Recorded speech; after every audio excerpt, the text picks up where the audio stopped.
Hello, ladies and gentlemen of the internet and of YouTube. Welcome back to Final Fantasy Chronicles of Eno.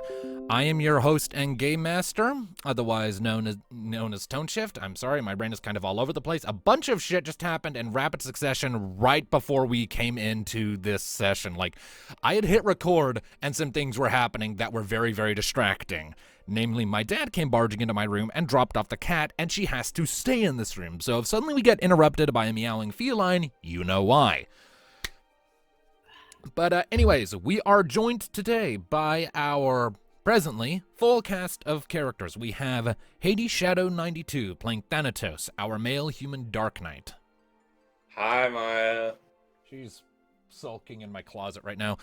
We have Darkness playing Alistair, our male human Paladin. Hey, everyone. And last, but certainly not least, we have Neothil, played by Tom117Z, our female Elvon Ranger. I kind of got that backwards.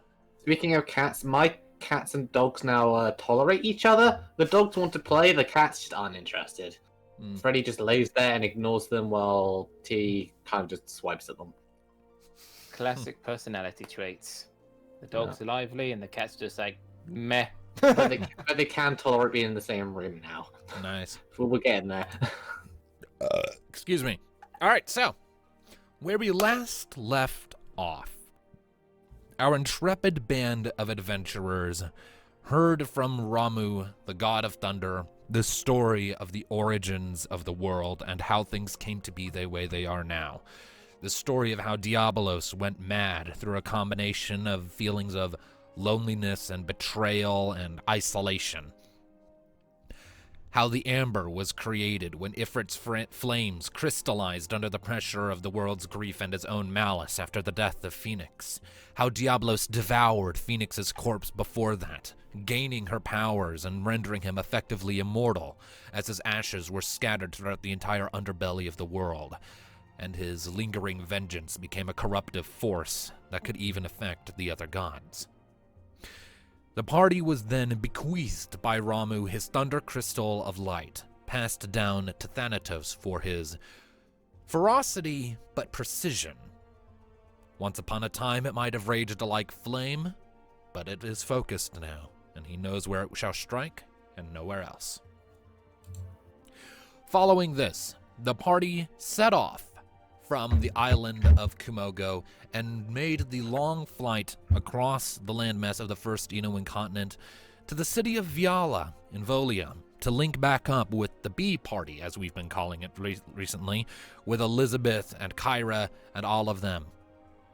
On the way, or rather shortly before they left Kumogo, Rocket, the female cyborg Chocobo warrior who has been with the party since the beginning, elected to go her own way for a time, on the grounds that in order to defeat Diabolos permanently, some way will have to be found to separate his essence from that of Phoenix. And she set off to look for a means to do that, while the party set forth to find and defend the various crystals, which Ramuh had given the locations of.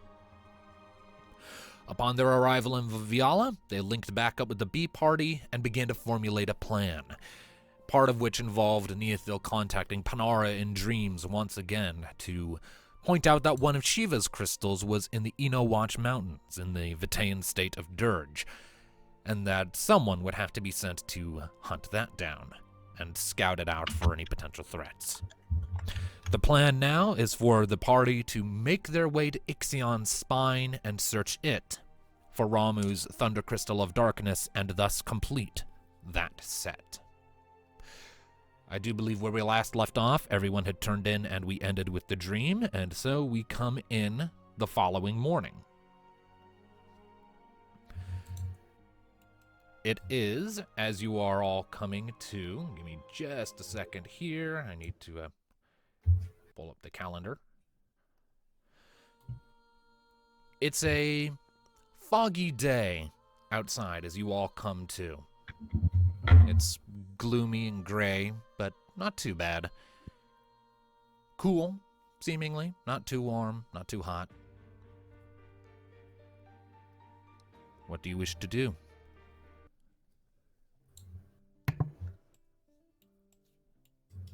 well, same for the start. Once we wake up, we're entering back into the bloody bar area of the tavern. Yep. Which I did take some time to sort of get some details for myself sorted out when it comes to said location. The bar in question that you are now in is called the Spinning Sprite. I don't remember if that's what it was originally called back when we first came up with it, but I don't care. I'm retconning it. It's the Spinning Sprite.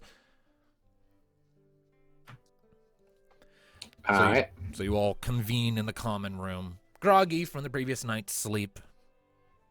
But you're here. You're in the present. Who is there?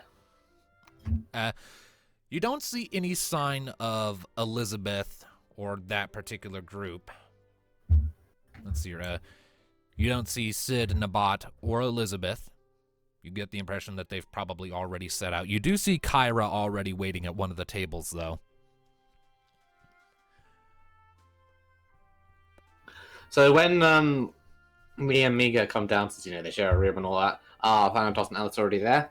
Or... You all sort of come down at roughly the same time, and Kyra's waiting for you.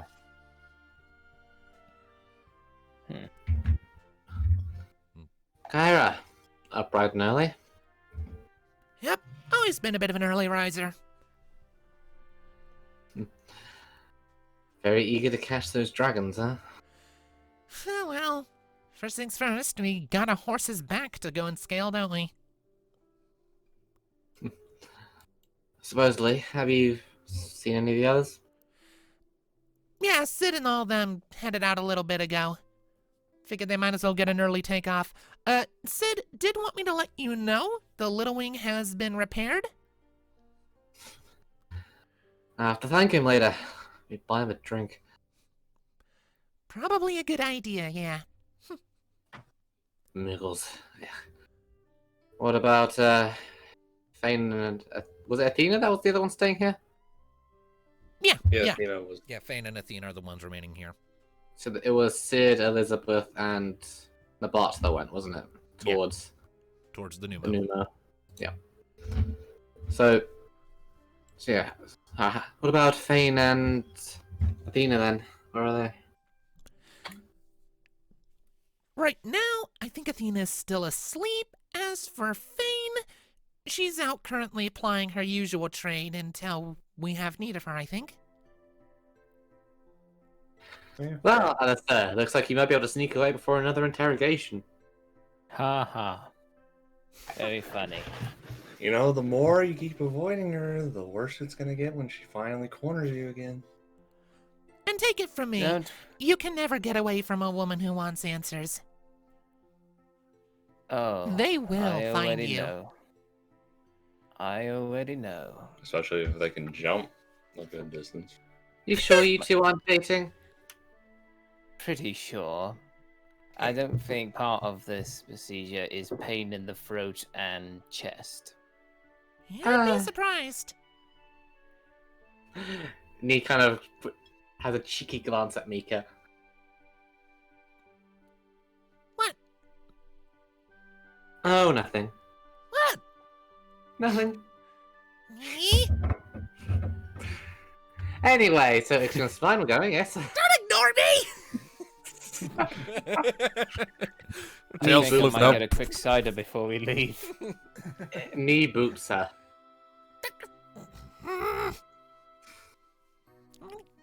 Get your You know, Oh, I know. you know, Nish, she can throw multiple comments at you and freeze you in place. You know that, right? And I can grow wings and turn someone into a smoldering crater, your point? Yeah, fair enough. As delightful as all this conversation is, This is Kyra speaking. I feel the need to point out that we kinda need a plan of action if we're gonna go and fetch that crystal. We are lacking a rocket to pull a cart. It's going to be a long hike to the Ixion spine. How many days exactly? About, yeah, Why hike? Why not just take the little one?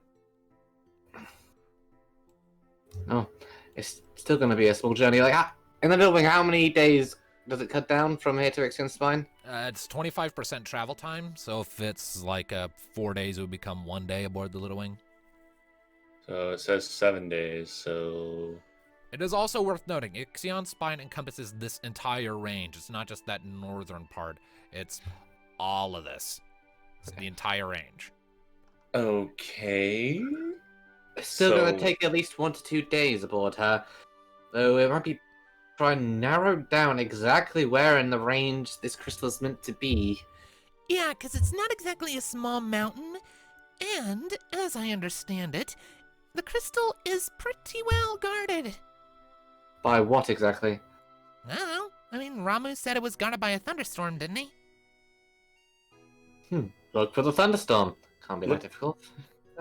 I'll look for this. Look for the center of it at least, because that's probably where the crystal is. This shrine is decently well known around VR. I mean, surely it's at least its general vicinity is known.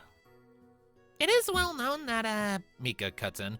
It is well known, but as I understand it, its location is a carefully guarded secret. It's sort of a sacred relic of the kingdom, you know? Who would know such a secret? High-ranking military officials, court mages, the king, obviously, and whoever's been assigned to actually guard it themselves. If I were to crack a guess. Well, I- that's perhaps- easy then. Let's go knock on the king's door and ask him. You make it so simple. But still, we should probably seek an audience with at least one of those people. I mean, And, of course, we are carrying the proof of our mission. Cool. Nee, how many kings and leaders have we just walked into their place? Well, usually been extenuating circumstance. In Vitae, I am one of their soldiers. And up in Mikate, we had Laren's backing on that. And even then, he was rather tenuous, if you recall. And I mean, We never talked to the leaders of Endlum. Yeah, we spoke to the general who threw us in a cell. I mean, you said military leaders, so maybe we could at least just find that one. Maybe. Well, I do speak as an official envoy of Vitae, so we have that going for us. I mean, does that count for much this far enough? If I'm on official business from a neighboring nation, it's at least worth hearing us. Fair enough. Besides, Aphrodite and Vitae aren't exactly enemies. Not anymore, at any rate. Kyra pipes up. That was the Vitaean Empire. That's been dead a long time. Yeah, some people can still hold grudges, Nee. Yeah, like me if you don't shut your face. So, anyway. Love you too, Nee. Now let's go. He just rolls her eyes. All right. So who you going to then? Where? Well, is there a palace or a castle or something? this is the capital, so I guess we're approaching. Okay. Let me real quickly just give you a basic rundown of the layout of the city as you've been able to piece it together. It comes in 3 districts that sort of each one is consecutively higher, kind of like Whiterun from Skyrim. First is the Mist District, which is the lower one and largely hugs the shores of Lake Melody and also sort of expands out into the surrounding grasslands. It's practical. The homes are sturdy and well-made, but not very decorated. But it's not unpleasing to the eye. You've noticed as you've sort of made your way through the city before and from Mika's previous recollections that it's sort of self-segregated, so to speak, with slightly different architectural styles in different smaller sections of the district. An indication of the sort of self-segregation the locals have sort of imposed on themselves over the course of over the course of the nation's history. Then the next district is the Slopes. It's the next layer up. It's where artisans, proper merchants, landowners, and all of the various guilds are all set up. It's more elaborate in shape and design than the Mist District. It's much more well-maintained, a lot more pretty to look at. And you imagine that's probably where you could find a lot of, military garrisons for like the city watch and whatnot. And then finally there is the Spires District, which is the highest one, and that's where various noble families, high-ranking military officials, and expert mages would call home. And that's also where the palace is located. Who's the current leader of Yala? Make a lore check. Mika, make a lore check. Hey, you asked. You roll it. Mika, who's the current ruler of Olia? Fucking goddamn it. I got you there. This is why we have red mages that have lore It's everything. not like it's even a hard roll. Jesus. Yes. Yeah, but but Mika's- she but she we has but we points refer in to that. the Fair. There is logic in what he says. See? Don't say it. Fuck you. All right. Mika just kind of rolls her eyes. As I remember, the current king is named Theodore Harvey. I don't really know. Harvey. I'm surprised you're not calling me out on that reference.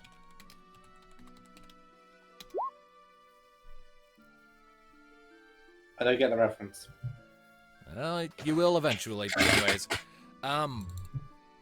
she sort of glances up towards the Spires District. I can't really say I know a whole lot about him. I see. I haven't played the after years yet. That's why.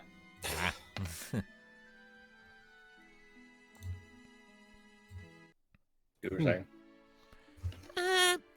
Again, I haven't really heard a whole lot about him, so I can only assume he's not really a controversial ruler.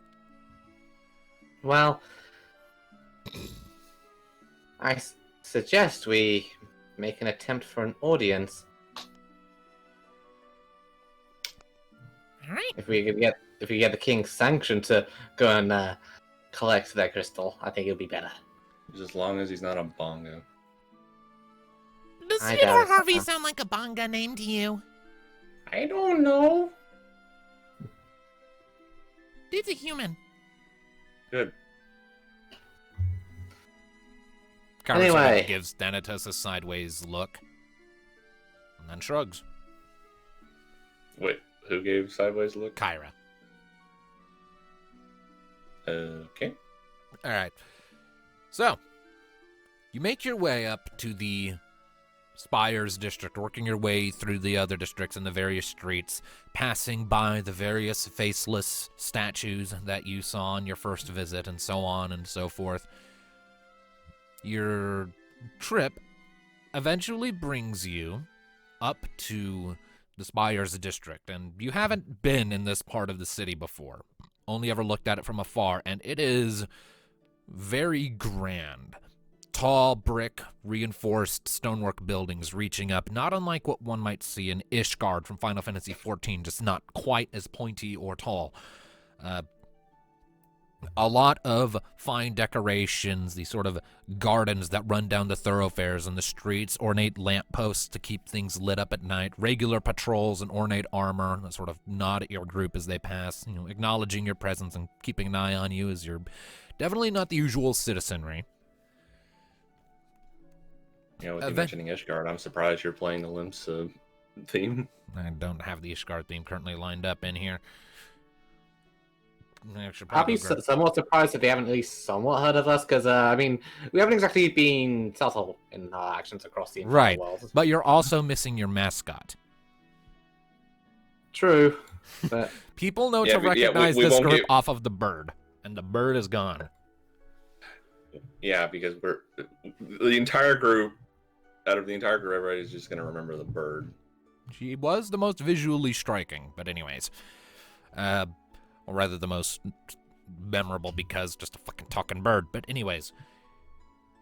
Eventually... It's not normal to see a Vitaean ranger walking around, is it?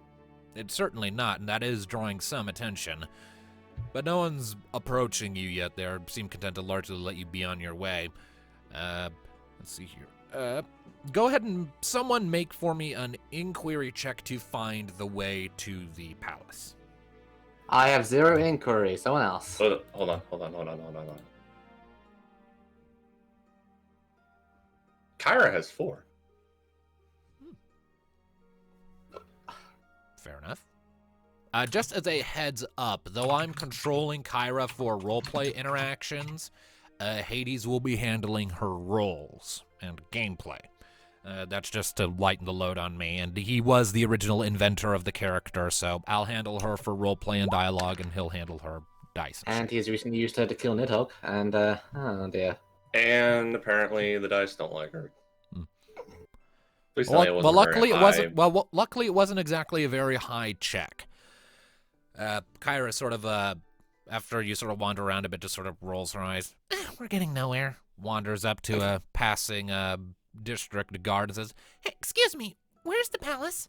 "Oh, do you have business there?" I could say. Looking for work, wanting to go to the highest guys, you know? Fair enough. He turns. Go ahead and head down this street and take a left onto that big thoroughfare. Follow it down to the end. It won't be a very large building. I assume you've heard of why. Yeah, I've been here before. All right. And then just, if you can get your way in, good luck with that. If not, don't bother them. Cool. Thanks, sweet cheeks. And then she marches back to the group. Looking for work and looking for the highest power? She looks at you. What? Is something wrong with that? No, just a rather oddly placed lie. Well, I don't exactly want to go causing a ruckus with the knowledge that, oh, hey, you know, we're the people who, when you follow us around, crystals tend to explode. That happened once. Point stands. Not everyone's going to know about the second one yet, and Marasu sinking is still fresh. Well, let's go to this palace. All right. She leads the way out onto this wide, big thoroughfare and leads the way. And you see at the end, it's the Palace of Viala is very different from what you were expecting. Because while it is undoubtedly a large building, it's not anywhere near as massive or extravagant as you would expect for a royal palace. If anything, it's smaller, or at the very least less decorated than the various noble houses that surround it. That's not to say it isn't defendable, though. It's very well fortified and very well patrolled. And judging by its position sort of at the top of this long and winding road that snakes throughout the whole city, any invading force trying to get to the palace would have a nightmare and a half trying to get through all three districts and up this sort of road to get here.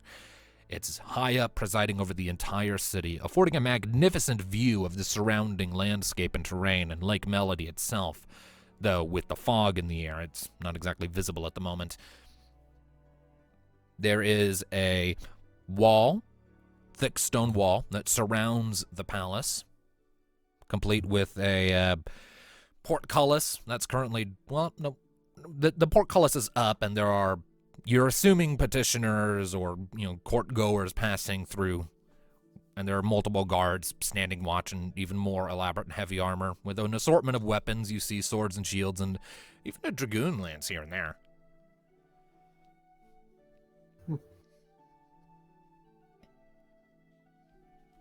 Huh.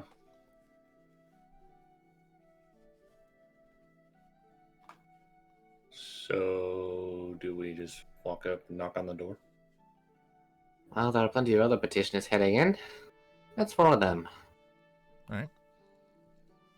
So you follow after them out into the spacious front courtyard. There are more guards and more troops, and you also see plenty of people working in the fields. It's got some rudimentary, like, hedge gardens, but again, it's surprisingly downplayed compared to what you might expect for something like this. This is making me feel weird. Oh, hey, Maya. You step through the open gates in the front of the building proper, following along with the sort of general crowd. There's not, it sort of thins out a little bit once inside, as much of the traffic was people leaving, and only some of it was people going in. And you see an individual by one of the doors, sort of looking over a long sheet of parchment in his hand, and then looking up at the crowd, looking at the sheet, looking at the crowd, looking as if he's checking to make sure that only people who are supposed to be here are coming in. And my cat is rubbing against my legs. Behold the true overlord of Volia. It's a kitty. Maya is now in an episode of Chronicles of Eno. And she is not happy. Okay, get up there. Okay. She should be Remember out of the the way days- for at least a little bit. I remember the days when Lumina's cat would get up on her keyboard. Yes, Mm. that was every time. Literally That's every why- time. That is why I keep my door shut, or there's been multiple times where they've nearly stepped on the power button. So, That would. Oh, it would absolutely suck. But you're sort of coming up, and the individual looks up from the sheet of parchment at your group and says, hold there. I'm not seeing your party on the list. Do you have an appointment or an assigned time? I'm afraid not, though we have urgent business. My name is Neophil. I'm a ranger for Vitea. Is that so? This is, You are wearing the this, uniform. this is, What is this? This is, Go on. and this is Thanatos, a Dark Knight, meet a Solwyn, a red mage heading from Marasu, Kyra Nightstar, a wandering dragoon, and Alistair, a paladin from the Greetings. Guardian domain. The man's eyes sort of linger on Mika for a second. I... Don't say anything about it. Of course. What does your business here entail? It entails the crystal in Ixion's spine. I will wait here, please. Tell them that we're usually seen wandering with a robotic chocobo. I think I've heard of your group before, but... He shakes his head a bit. Wait right here. I will be back. I will notify His Majesty of your presence, and he will decide to see you or not. He turns and passes through the doors, and you're left in this sort of waiting room. A few other people sort of give you these sort of sidelong, questioning glances, but don't say anything. A few minutes pass in silence, or you're free to yourselves if you want to talk. Well, you think of all the staring, think how much worse if we'd actually have Rocket with us. Oh, yeah, absolutely. They probably wouldn't have let you in. I mean, it'd make us more recognizable. They'd know who we were. Indeed. Well, hopefully he lets us in to see him. Otherwise, this is going to be much harder than it needs to be. Indeed.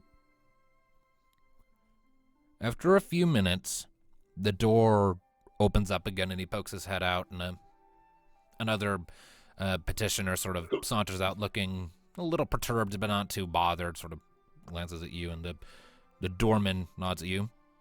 His Majesty will see you. You will be asked to leave your weapons here. I want this back. And she takes off a crossbow. Of course. And you Now, are... despite Thanatos giving him his scythe, he can just manifest it again, can't he? Yeah. if you're close enough to it, yes. Plus, you have Caius. Plus, we have our magic. So, Yeah. it's not Though the without biggest your one. weapons, magic would be a lot harder to cast because it would all be slow actions. Well, we do have Caius. Indeed. But anyways, and then you are ushered in to the throne room. And it is Plus we have a surprisingly... girl who breathes fire now. And the room is surprisingly small. Like everything about this palace that you've seen so far, it is on the smaller scale. There's not even a red carpet leading up to the throne. The throne is raised, but only by like a single step, and it's made of wood. Nicely carved wood, but still wood. And there are only a couple of tapestries in the room. The whole thing speaks of restraint. I'm getting a very bad feeling from this. No And you- palace is this modest. And you do see plenty of royal guards lining the room along the various support pillars.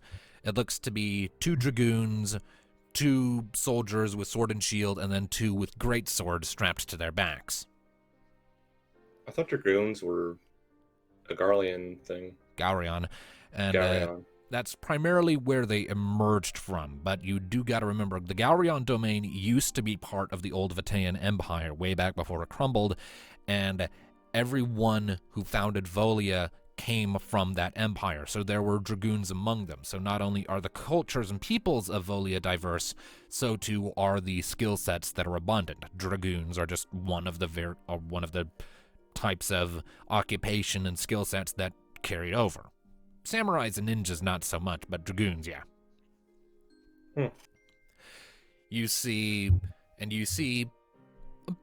a well-kept man sitting on the throne in his 30s, early 30s, you would assume, has a sort of swept back, kind of up pointy, dusty, blondish brown hair. Got some blue eyes going. Sort of blue and red being the main colors on his attire, the accents, while the rest is sort of this white color. Next to him is a woman in more conventional heavy armor. You're assuming a personal bodyguard. A hard, stern look on her face as she eyes all of you. And, the king nods his head at you as you approach.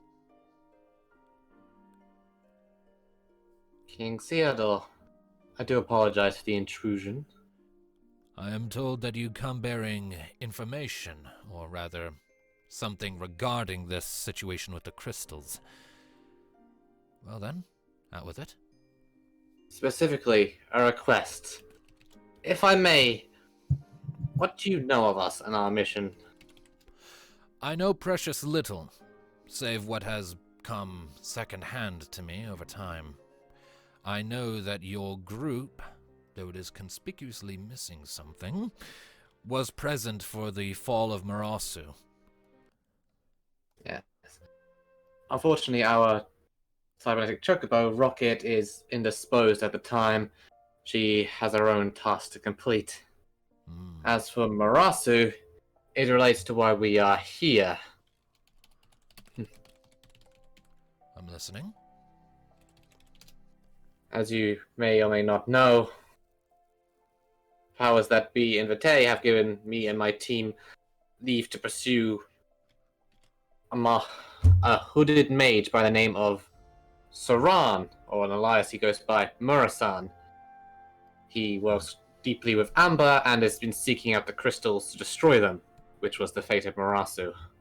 I see. And as I take it then you fear that this Saran individual will strike here next?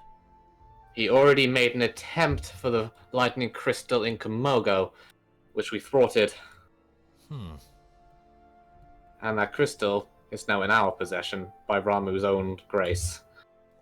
The whole room sort of visibly tenses up at that, and Theodore leans forward in his throne, now far more invested in this conversation than he was a minute ago.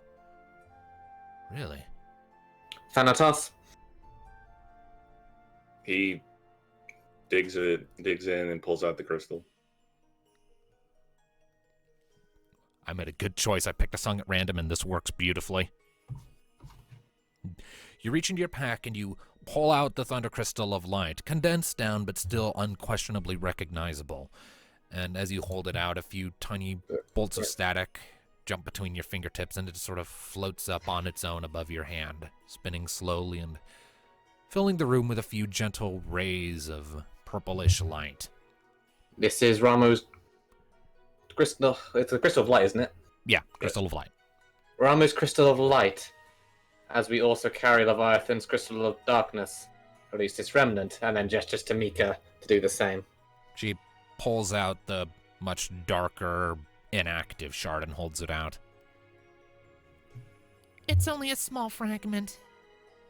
Doesn't hold anywhere near as much power as Thanatos', but we have it. As Her was eyes sort of- Saran's intervention. And her eyes sort of go distant as she's looking at it. And he places a hand on her shoulder. I see.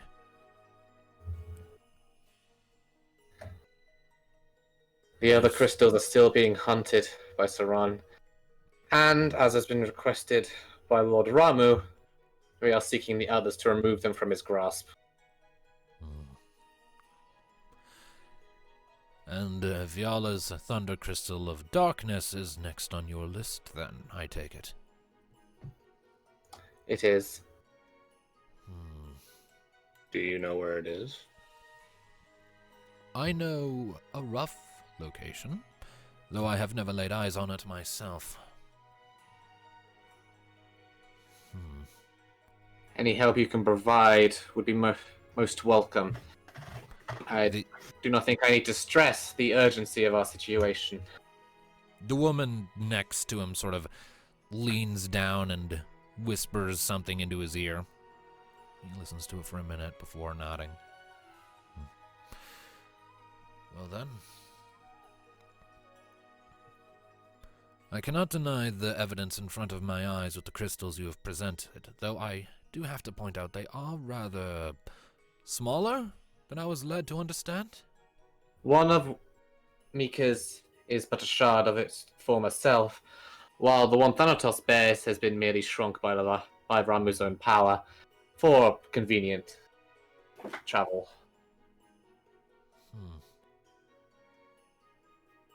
I see. The original thing was bigger than this building. He watches you all for a minute before the armored woman steps forward. She doesn't say anything, she just lifts one of her hands and it begins to glow with blue light, and a ring of energy expands out from her hand and washes over the whole room, and you recognize it as a detect magic spell, the same sort Mika cast on you when she thought you were sick a long-ass time ago in Loloto. It passes over the room, over you. It comes back a second later, and the second it does, her eyes widen. She staggers back as if she just got hit in the face with a club. Theodore leans forward. What is it? Nothing. It's just... I do not believe they are lying. And she returns to his side. That's more energy in one place than I've ever felt before.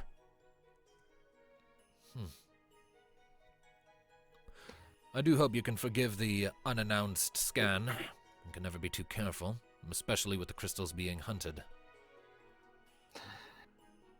If someone came to us before all this and claimed to be carrying the Crystal of the Gods, I too would have been skeptical. Very well then. If it is your desire to hunt down and acquire Ramu's Thunder Crystal of Darkness in order to safeguard it, then I am willing to give you a direction. However, I must emphasize that I am concerned. One crystal has been shattered, and you possess another. That is a 50-50 rate of failure.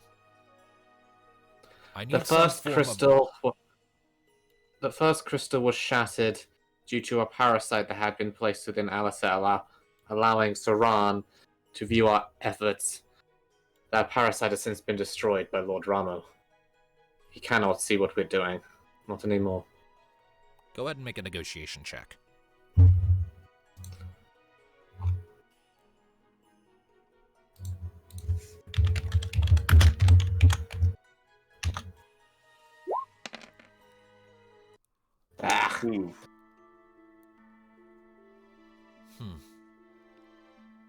That is an interesting claim, but alas, he looks over at the armored woman and she shakes her head. I didn't sense anything. I can't confirm nor deny the claim.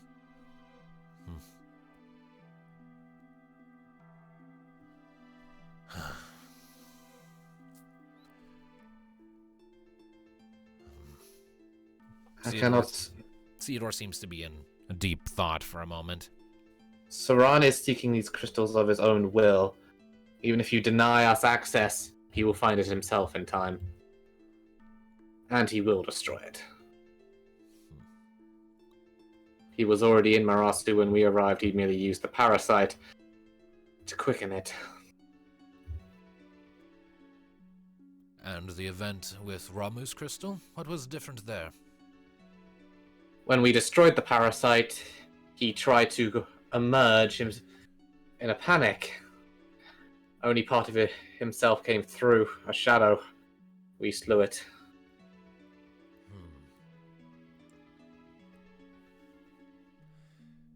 The implication from that is that if this Saran individual comes himself, it will be borderline impossible to stop him with your group. Is that so? Is that true? If he comes in person, anything you have guarding it won't be a problem for him.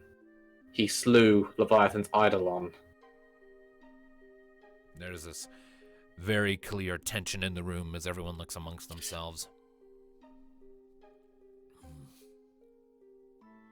That is why it cannot remain in a static position. No defenses will stop him. He then turns to the woman. Celis, I want you to send as big of a detachment to guard the mountains as possible, without drawing too much attention. Finest knights, finest dragoons, mystics, whatever you can spare. But, sir... Don't question me on this one, Celis. Just do as I ask. Of course. She nods, puts a fist over her chest in a salute, and then marches out of the room. Then he turns back to you. Maybe you are right about his power, maybe you are not. I don't mean to take chances. I will have men sent to help guard the crystal while you go and retrieve it. Once you have it, I want you to bring it back here first, before you do anything else. And my troops will remain on that mountain, hopefully, to keep eyes away from you. If there are enough troops on that mountain patrolling and actively defending where the crystal is supposed to be, with any luck it might trick our adversary into thinking it is where it no longer truly is. Perhaps, though this may endanger your troops should he come. And bringing it here is not a good idea. It would just put everybody here in danger. Perhaps.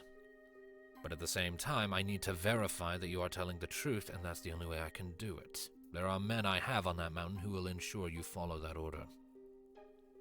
We have our concerns, but you are king here. If this is how you want to play it, That I am. this is how we shall. I want you to seek out Matthias Thorncaller. You will find him on the slopes to the east. Very well. We shall set out right away aboard my vessel, the Little Wing. If you would have anyone accompany us, I would have them meet us at the docks. I can't think of anyone in particular, but once you make the flight, you will probably be approached, either by another airship once you draw near the location, or flying creatures of green skin. Do not engage them hostilely, even if they approach you in such a manner. Get the message to them that you have my blessing to be here, and they should, at the very least, take you. Green skin. Natives of Ixion's spine. Locals like to call them abductors, but their kind's true name is Enkins.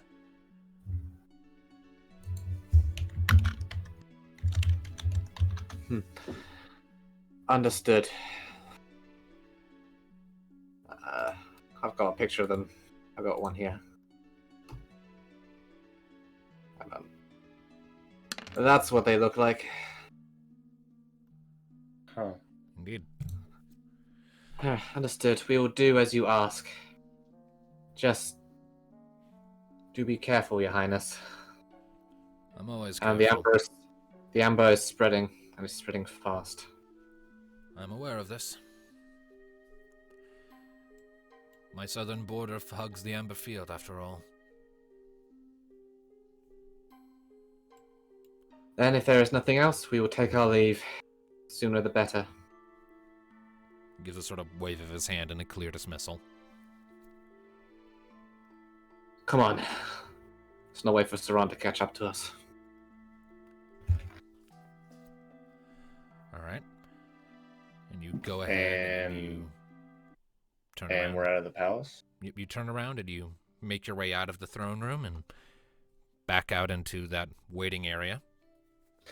Well, all things considered, he was rather reasonable. Guess I was right. Not a terribly controversial ruler. It's a good head on his shoulders. And I am still worried about his troops, though. If Saran does come, he'll decimate them. Perhaps. He should. Or He maybe should he'll just realize leave that it to us. Or maybe he'll realize that the crystal isn't there and just leave them be. I can hope, but well, we know what he's like. Well, you all do. Kyra points out. I've only met the guy the one time, and he was still doing the whole Mursan shtick.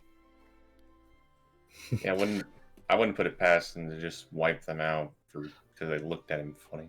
Still, you were there to see what he did to Elizabeth. So, you know how sadistic he can be. Yeah. Come on. Elizabeth didn't talk about it much, but when she did, it's pretty clear she was pissed. And that was when he was Murasan, which was false promises hiding an agenda. As Saran, he's much more blasé about killing people. Well, let's go then. We get our stuff first. Yeah, your weapons are returned to you on the way out. Come on, let's get to Little Wing. But So wait, hold on. Test. So when he gives us our stuff back, like Thanatos just starts walking by and just holds out a hand for his scythe to come back to him. It just appears in your hand with a crackle of black electricity, and the man who's like, "Hey, what the?" Show off. He just grins and walks off. You just wanted to let them know that you could have just had it back at any time. Now, what would ever give you that idea, Nate? Kyra raises an eyebrow. That is a pretty cool trick. How did you do that? Oh, it's just one of my many talents. Technically, it's made from his own magic. It's part of him. Oh, right. All that weird dark side stuff. That other you. Right, yeah. It's just all really confusing and I don't want to think about it, so let's just go, yeah? You think it's confusing for you? It's confusing to you? You're the one who has to deal with it. I don't think that would make you an expert on the subject.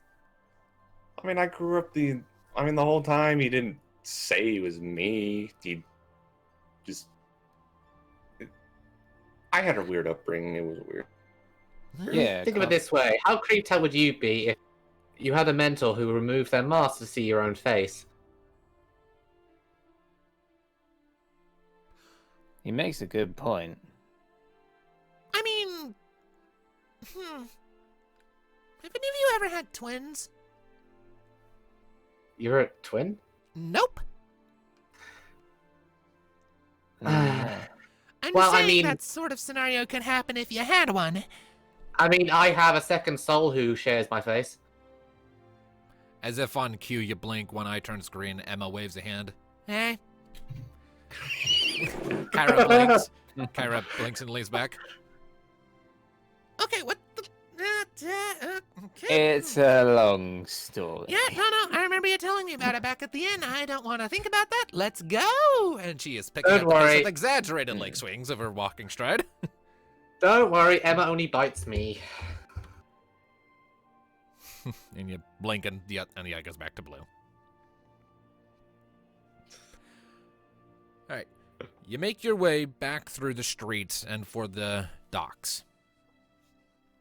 Takes you a little bit. It's still foggy by the time you get back to your intended destination towards the Little Wing. But as you are going, I would like everyone to make awareness checks, please. Alright. Nailed it. All right. 15. Yeah.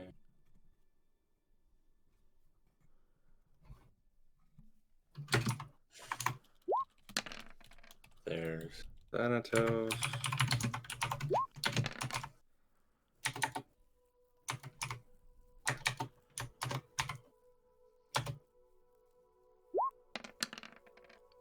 Kyra. Okay. Oh, pretty decent rolls. I say Mika's damn near a critical success. Indeed. So was knee. One off. Knee and Thanatos. Mine. Pardon? 14. Knee and Thanatos. Hmm? As you're working your way through the streets,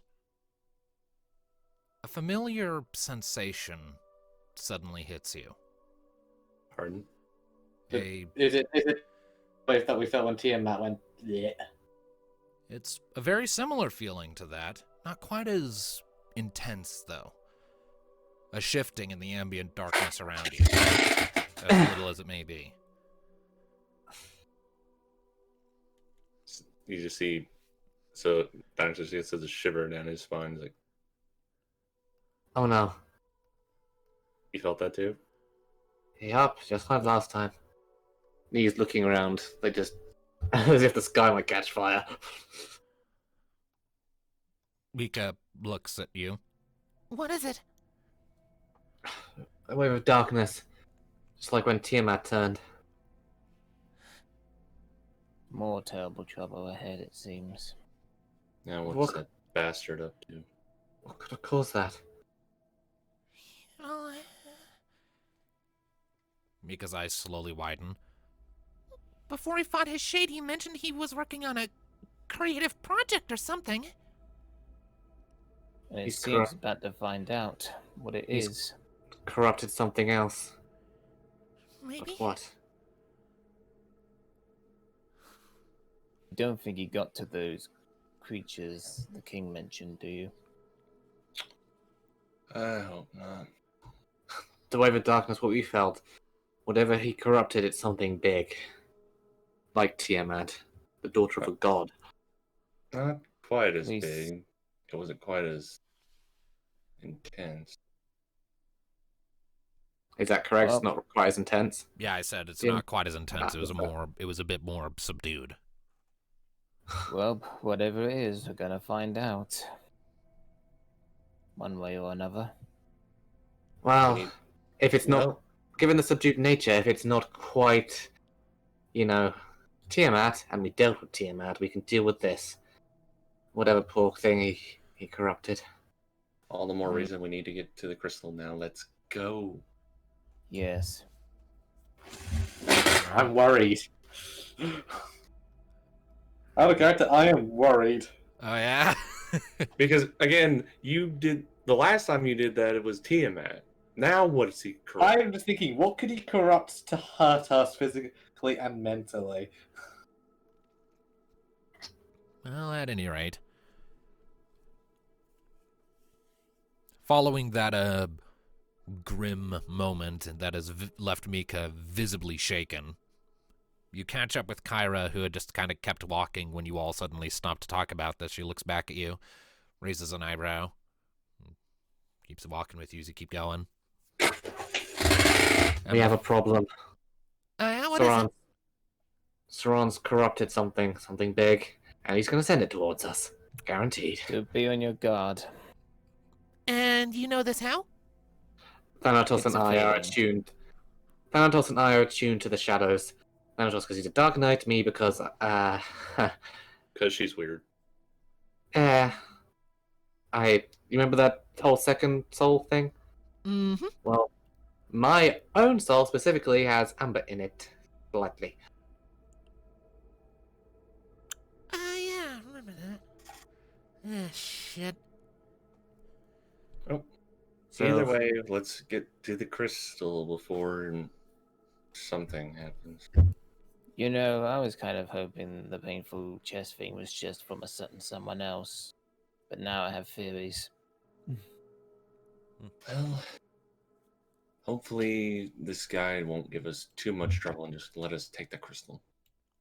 I doubt that, but let's go before it's too late. All right. You make your way through the remaining streets, and before long, you get back to the Little Wing. It doesn't take you long to get yourselves back into position, get to your assigned posts, thrum up the engines. I am assuming Little Wing is at the helm. Little Wing is Yeah, at the helm of the Little Wing. Diathil, excuse me. He gets there like, alternate me, what are you doing here? Get back to Equestria.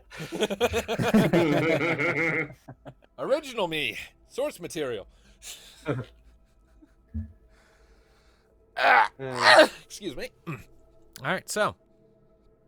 And with that, the Little Wing pulls out of the docking platform.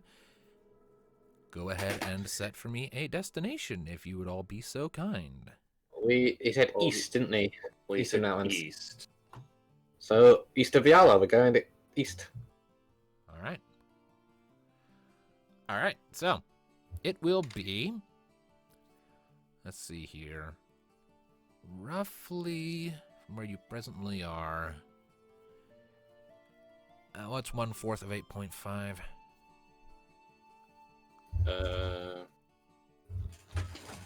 2?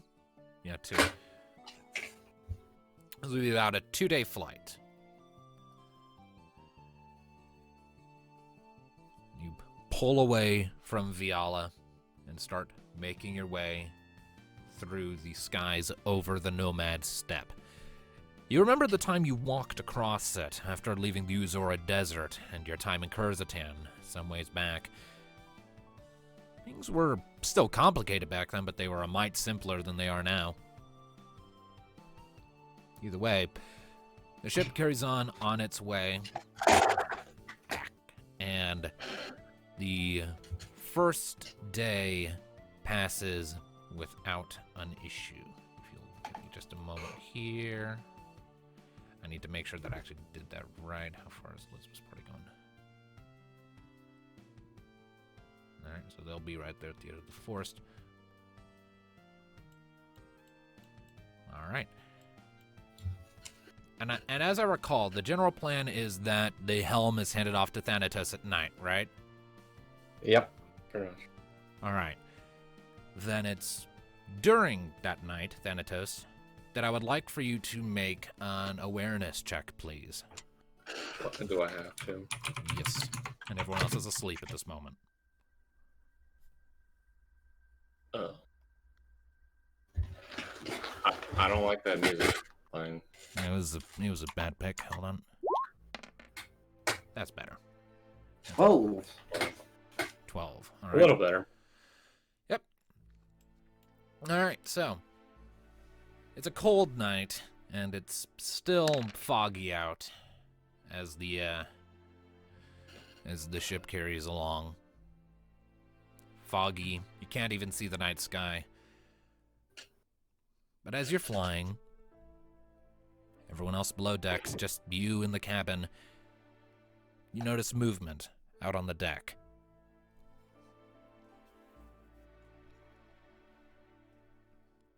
And do I see what it is? Leaning a little closer, it's a humanoid shape, a little hard to make out through the fog.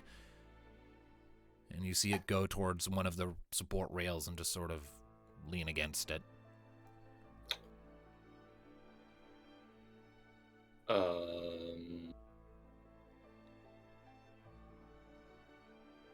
Can I not see who it is? Squinting for a little bit longer, you blink a few times and you realize it's probably Mika. You can see the tail sort of swishing around behind her a little bit. At least I hope it's Mika.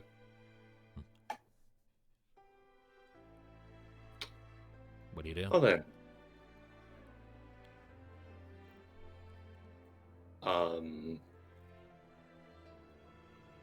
Well, I can't really leave the helm. Here's a question.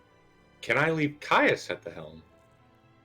I mean, you can leave the helm for a little while. But you could also just manifest Caius and just, hey, keep this still.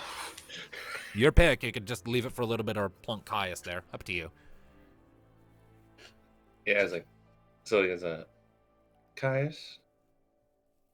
Go on. He appears next to you. I'll keep a hand on the wheel. Thanks, buddy. Mm. He Walking. So I guess walking towards him. Yep. You step out of the protection of the cabin, and your hair is immediately blasted back by the wind of the airship flying through the air, the wind howling in your ears, and the moisture of the fog sort of rapidly condensing on your front as you make your way across the deck. And sure enough, it's Mika, leaning against the rail, looking over the side. Has this really groggy look on her face, bags under her eyes.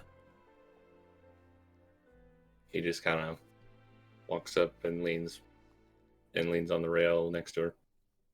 Nightmare again. Yeah.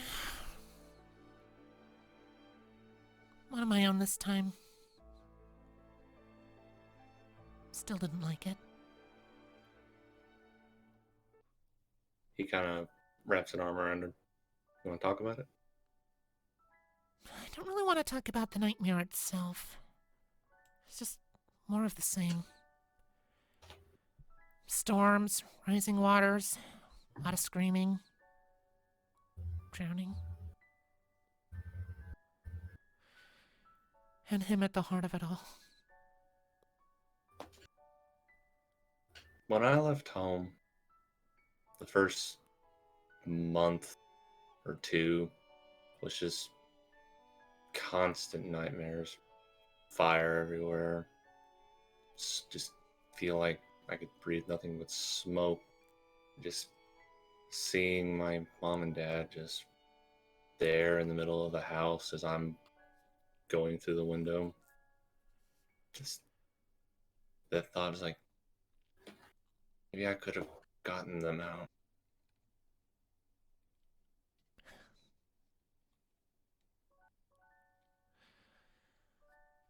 Well, my parents are still alive, thankfully, but my home isn't. How did you cope with it? How did you deal with what you were feeling? And I'm trying to put on a brave face and keep my cool, but She sort of buries her head in her hands, almost like clutching the side of her head. it's really, really hard. And as much as I love Nee, I don't think she's really the right person to go to for advice on this sort of thing, you know?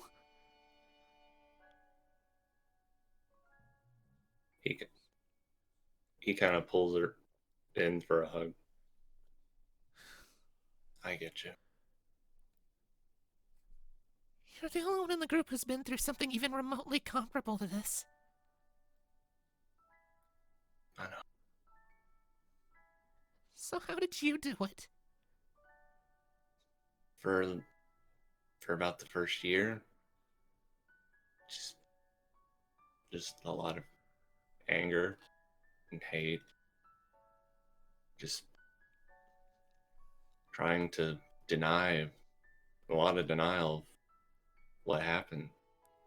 Like it was a nightmare, and any moment I would wake up and run downstairs. Mom would have breakfast on the table. Dad would be half asleep.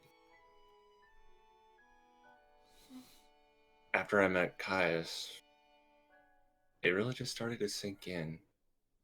At first, I just went into my training and kind of just went with the motions with this one burning thought in my head that if I could get stronger, I could make the Benaldis pay for. And for the longest time, that was all I thought about. Then I met you guys. All washed up on, well, you later, but Nee I get what you mean. and all them washed up on the beach and being thrown into a plague city. I never thought myself as a hero. I never really wanted to be called that. Because a hero would have been able to save his parents back then. But here, But Mika, I know I didn't make it. I know I was kind of an ass and didn't really display what I wanted to say back then, leading Komogo. But I noticed all our time for Komogo, you were so distant, silent. But I saw a glimpse of myself for a lot of it in you. And then when we had faced Saron's shade, I was more angry than I've ever felt from you. I was seeing red. And no, not because I'm a red mage. I was just thinking that. It's just, it was like everything else in the world just disappeared, and everything else I cared about or wanted just disappeared in favor of getting my hands around his throat, and I don't want to think like that. He pulls her closer, That's never who I've been. and it never will be. But that's who I was there. And is that, and ask yourself again, is that who you want to be? No, but You are who I don't you know if choose to be. I don't know if I really have a say in it right now. You do have a say. You are you, nobody else. And you can hate Saron. Hell, we all do. But you are stronger than that hate. I spent my whole childhood hating. And you see what a kind of guy it turned me into. Got the social graces of a rock. I was a lot worse before I met you guys. But you're also surprisingly empathetic. Because of that one little thing my mother always tried to break into my head, that if you hate and are cruel to others, then that's all you're going to get back. Just more hate, cruelty. Kurzatan wasn't a nice place, but it did have its moments. I still had my parents, despite all the darkness and dirt that went through that city.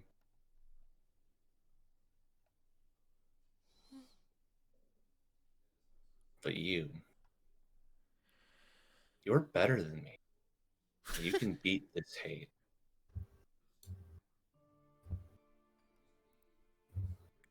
I hope you're right.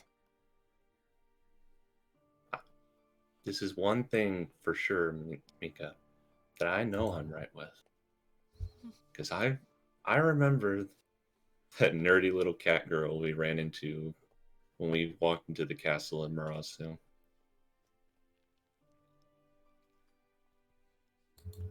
And she's still right here.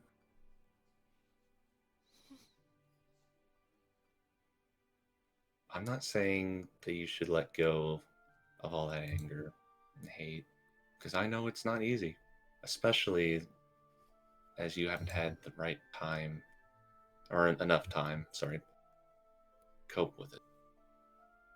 But just promise me this. Don't let it consume you.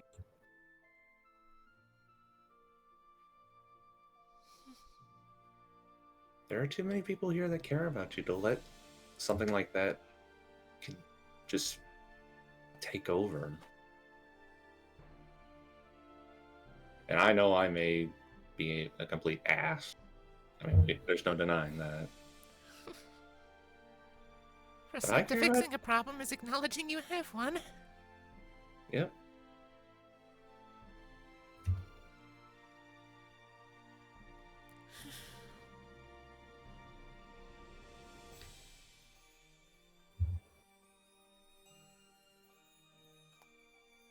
Feel a little better? A little. But I'm still worried about something. What's that? When we fought Saran's Shade, it was only a small piece of him. And it was still too much for any of us to tackle alone. Even as a group, he knocked me out of the fight. What happens if we have to fight the real deal again? He keeps implying that he has a use for us, but I don't know if that extends to me. He seemed pretty intent on killing me when he cast that spell.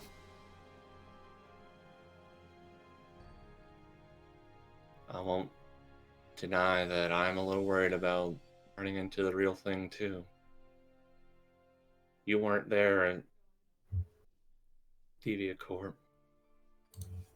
That kind of power was the first time I've never really been able to do anything against an opponent.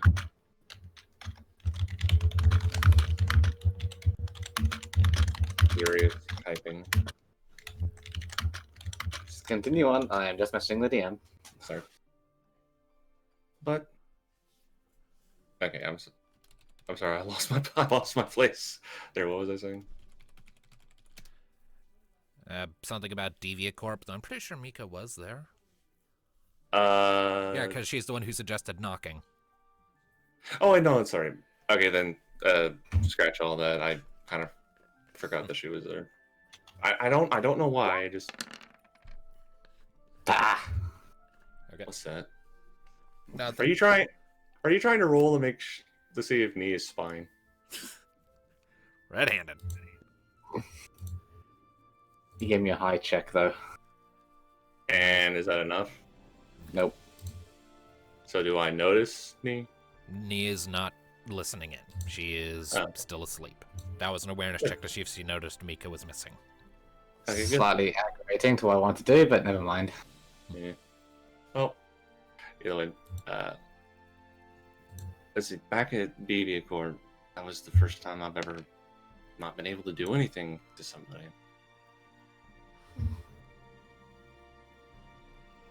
All we can do is keep growing. We're getting stronger every day. Yeah. We defeated Tiamat. While it wasn't something I'm entirely proud of, it's still an achievement. Right. And then there was Hades back in the Badlands. Remember that? How can I forget?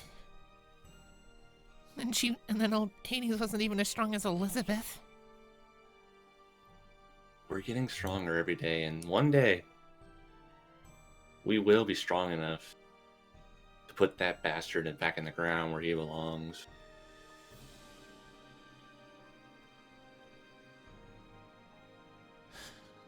All we can do is keep going with our plan and keep getting stronger. And I can promise you this, Mika.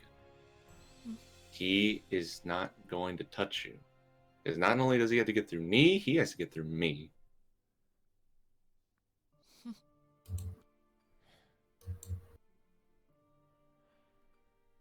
Alright.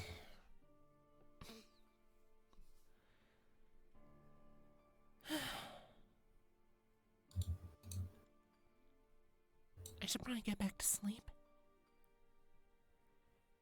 If Nee wakes up and I'm not there, she's gonna have a conniption.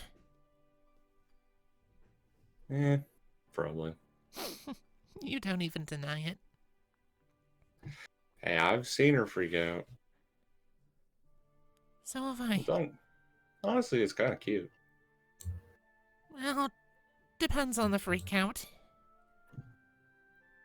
Wasn't really all that cute when it was with Gabrant. Oh, well, that was an entirely different can of worms there. That whole situation was horrible.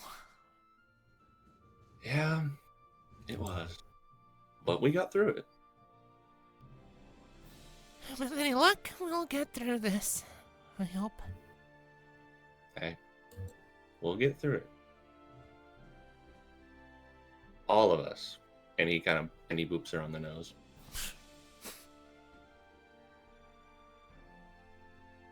Thanks for the talk. Hey, anytime. I may be an ass, but I'm not. I'm still your friend. Just do me a favor, okay? What's that? If I start slipping a little too much, pull me back, okay? I'm not sure Hey. anyone else would notice. Until it was too late. Hey, you can count on that. I'll pull you back by your tail if I have to. If you have to.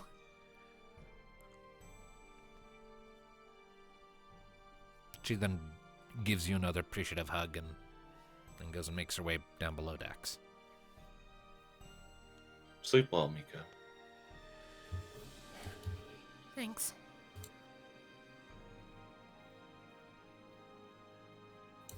And as she goes back below decks, he will head back to the helm. And Caius is still there, waiting for you when you approach. Gives you a nod. That was some good advice. You've I've had some definitely learned. I've had some experience with hate and revenge. I'm living evidence of that. I'll just do everything in my power to keep her from going down that path. Indeed. As useful as I am, I don't think either of us wants more of anything like me in the world. Yeah. I think the world can only stand two of us. Luckily, I don't think Mika is capable of spawning a dark side. Maybe not. As burdened down with anger as she is, she's not quite like you. She's always Thank the been more gods gentle. for that. She's always been a more gentle sort. You not so much. Well, like I said, she's a lot better person than I am. In some respects, maybe. And he fades away and returns to the cloak. This scene feels like it was planned before the session. I mean, I definitely plan to have Mika talk to Thanatos about it. I feel like this is slightly for me to redeem myself from that little flight from Komodo. Partly. I am slightly saddened to hear that Mika doesn't think Nee would notice if Mika was going that far down. But Thanatos has had a lot more experience with that kind of emotion than me. True, but I think Mika would, or Nee would notice if Mika was that close to just having a complete mental collapse.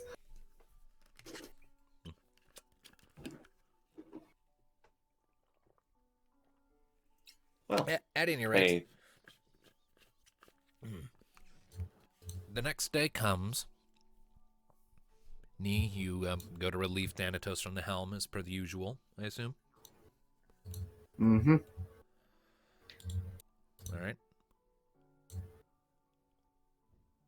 Is there any discussions that want to be had at that point, Hades, or are you just going to pass off the helm? I'm gonna go pass off the helm and go pass out below deck. Alright. It's still foggy, alas, as the airship makes its way further and further and further to the east.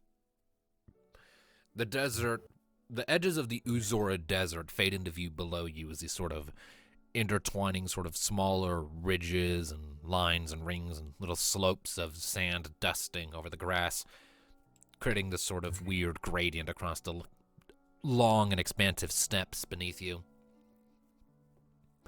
And Ixion's spine, the colossal mountain range, begins to rise up on the horizon.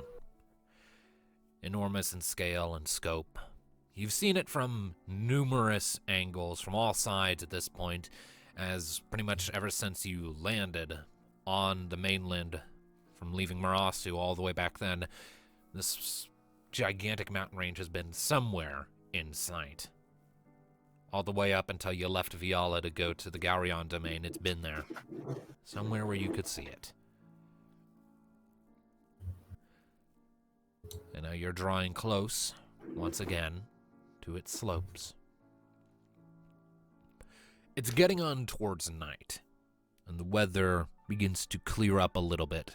The fog clearing away to give you a more detailed look at the mountains instead of just the silhouette of a hazy silhouette that was present before. As the fog clears, you can see the various ridges and tall, jagged slopes and peaks, and numerous swirling storms and dense clouds everywhere, all along the ridge, all along the range. And you know it would be next to impossible to find which storm in particular is the one you're looking for amidst all of that. The entire mountain range is just swathed in clouds, at least at its highest peaks.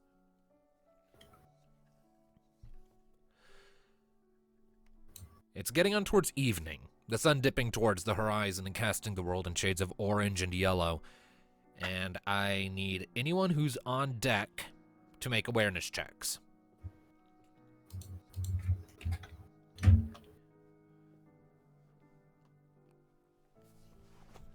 Rip.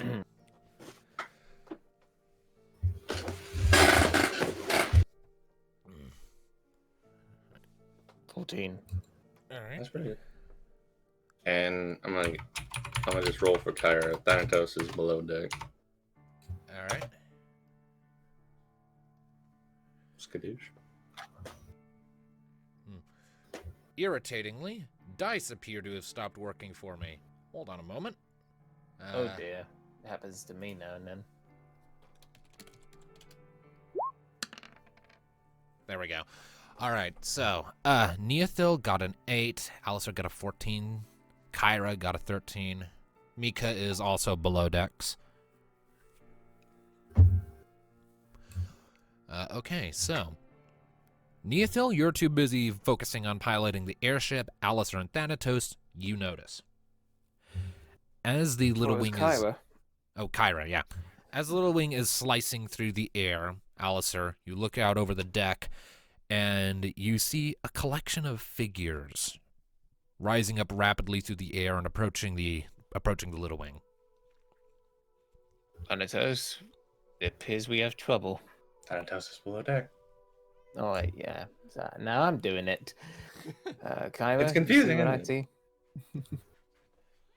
Maya, shut up. Okay, It's probably the welcome wagon we were told to expect. Relax, Maya. Let's hope it's the welcoming party and not trouble. Okay, so you point them out to Kyra as she looks over. Yep. She turns and waves over at the cockpit and shouts out, Nay, we got incoming. Ah, I see. Are they green-skinned flying things? Well, they're flying things. She leans over the edge. A bit too far away to see if they're green yet. We stay our course then. We weren't told to expect something like this. It takes a couple of minutes for the figures to fly up and catch all the way up with the airship, as it is moving at a pretty good clip for an airship. And indeed, as they draw closer, Alistair, you can see that they are humanoid figures, maybe 7 to 8 feet tall in the range. There's 3 of them, green, muscly skin, red, swept-back hair, kind of like a horse's mane running down the back of their heads and billowing wildly in the wind. Their eyes are red, and they've got these big white feathery wings flapping from their backs and long, lashing lizard-like tails. And one of them sort of comes up and lands on the guardrail in sort of like a Spider-Man sort of, waiting pose and looks at you and Kyra intently. I seek Welcome. the captain of this vessel. That would be me. I wish to Hey, speak Nate. with them. Sure. Right this way. Hey, Nate, they want to talk to you. Nee, for the moment, is just going to leave the wheel behind and emerge. All right, Maya, shut up. She's getting annoyed that she has to stay in the room. And can you hear her meowing? Nope. Nah, No. Okay. that's Anyways. good. She's So, that close. all right, so you lead the tall green humanoid figure back towards the cockpit, and he sort of stays on the rail at first before jumping down, getting to his full height. And again, he's tall, 7 to 8 feet tall. Has to sort of duck his head a little bit as he comes to the... Oh, wait, you came out to see them, Nee? Yeah. I'm sorry, Maya was distracting me. Okay, so you sort of meet in the heart of the deck. The figure is definitely, the abductor is much taller than you. Looks down at you. And nods his head slowly. I am Radzaran Kultir. Who are you? Near Phil, Ranger of Old Batea. Mm-hmm. You should know you are drawing rather close to my people's spawning grounds. I would ask that you find another route to where you are going or turn back. We don't like trespassers. We know what lies there, and we are here under the request of Theodore Harvey, King of Viala. The Radzaran raises an eyebrow. Is that so? Surely you have noticed recent troop movements seeking to secure Ramu's crystal lying in the mountains beyond us? And surely you know they are expecting someone. I have not been made aware of this, no. For the record, it would take time to organize a troop movement of that sort of scale, so they're probably well behind you. Well, And their troop transports would not be as fast in terms of travel as the Little Wing. I suppose they're still a ways behind us then. Either way, If you We are are- here with Theodore's blessing, then you'll know the name of my partner in crime, so to speak. remind me if Theodore mentioned anything of such. He mentioned the name Matthias Thorncaller. Yes. Matthias Dawncaller.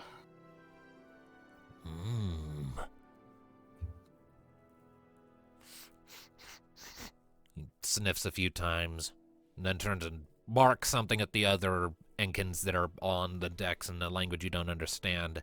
Sort of this guttural, shrieky sound. And they nod and dip down in altitude very rapidly. Then Radzaran looks back at you. Slow your ship and follow me. I'll take you there, and no funny business. None from us. He then turns and jumps over the edge of the railing, wings fan out, and he quickly sails out of sight down below deck.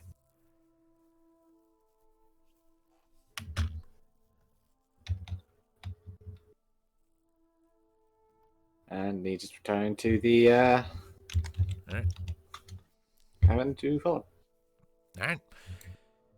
You guide the airship down, following the Enkins on their way, and they lead you to the base of the mountain, and then up a little ways through the slopes. Eventually, you do see sort of the small, flattened out valley of sorts that's been cleared away. And you can see little buildings erected there that are designed to blend in, but as you can see people moving between them, your eye sort of picks out the details, little windows and doors and things like that. The Enkins come to a land in the middle of this clearing, and there's plenty of room for the Little Wing to take a landing, and indeed, you even see another airship of Vialan design hunkered off in one of the corners.